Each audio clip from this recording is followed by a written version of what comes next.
Hello मित्रांनो, कसे आहात? छान आहात ना?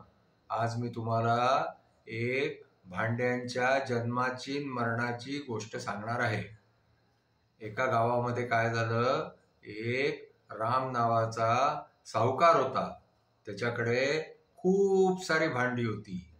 तर ती भांडी जी आहे, कोणाहीकडे गावामध्ये काही असलं, लग्न कार्य, मुंज, गृहप्रवेश असं काही असलं की ती भांडी जी आहे ती लोकांना वापरायला द्यायचा.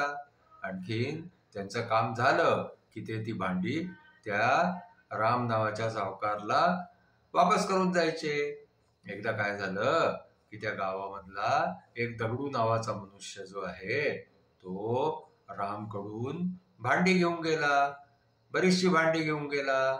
आता काही दिवसांनी जेव्हा त्याचं काम झालं तेव्हा ती सगळी भांडी जी आहे ती वापस करायला आला. तेव्हा त्यांनी काय केलं माहितीये का, त्याच्यामध्ये 2 नवीन भांडी आणखीन टाकून दिली. तर रामने विचारलं की अरे, ही 2 नवीन भांडी कुठून आली? तर दगडू म्हणाला की या भांड्याला 2 पोरं झाली. ती 2 पोरं म्हणजे या 2 भांड्यांचा जन्म झालाय या भांड्यापासून, असं त्यांनी त्याला सांगितलं.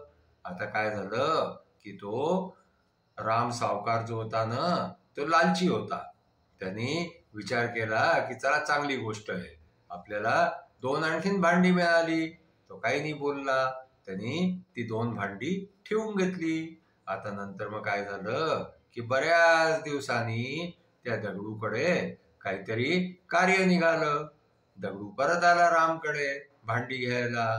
आता रामने विचार केला की हा मागच्या वेळेला 2 जास्ती भांडी देऊन गेला होता आपल्याला, तर ह्याला भांडी द्यायला काही हरकत नाही. म्हणून त्या रामनी जे आहे त्याला परत खूप सारी भांडी देऊन दिली. आता ती सगळी भांडी घेऊन दगडू आपल्या घरी गेला. त्याच्या इथलं कार्य आटपलं. नंतर मग काय झालं की तो दगडू जे आहे ना, तो भांडी वापस करायलाच नाही गेला. रामने खूप दिवस वाट पाहिली की दगडू येईल, आपली भांडी वापस करून जाईल, पण दगडू काही आला नाही. मग शेवटी रामच गेला दगडूकडे आणि त्यांनी जाऊन त्याला म्हटलं की दगडू, अरे तू भांडी नाही वापस केली. तर तो दगडू जे आहे ना, तो म्हणायला लागला, अरे काय सांगू राम, तुझी सगळी भांडी जी आहे ना त्यांची मृत्यू होऊन गेली, ती सगळी भांडी मरून गेली. आता राम म्हणायला लागला, असं कसं होऊ शकतं? अरे भांडी कुठे मरतात का? असं कसं होऊ शकतं? तू खोटं बोलतोय.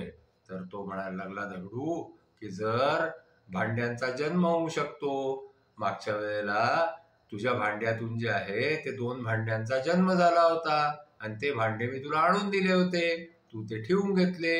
आता जे आहे या वेळेला तुझी सगळीच भांडी मरून गेली. तर जर भांड्यांचा जन्म होऊ शकतो तर भांडे मरूही शकतात.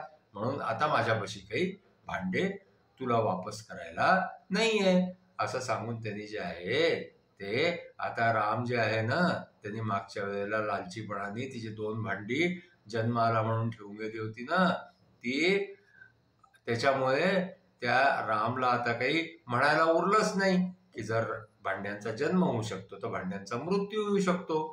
म्हणून शेवटी जे आहे ते रामला हे मानावं लागलं की आपल्या भांड्यांचा मृत्यू झाला. आणखीन राम जे आहे तो आपल्या घरी वापस येऊन गेला. तर अशा प्रकारे आपण जर लालचीपणा केला ना, तर केव्हा ना केव्हा कोणीतरी आपल्याला जे आहे ते त्याची शिक्षा देतो. अशा प्रकारे दगडूनी सगळी भांडी जी आहे ती रामची हजम करून टाकली. आणखीन रामला अशी शिक्षा दिली त्याच्या लालचची. आजची आमची गोष्ट इथेच संपली.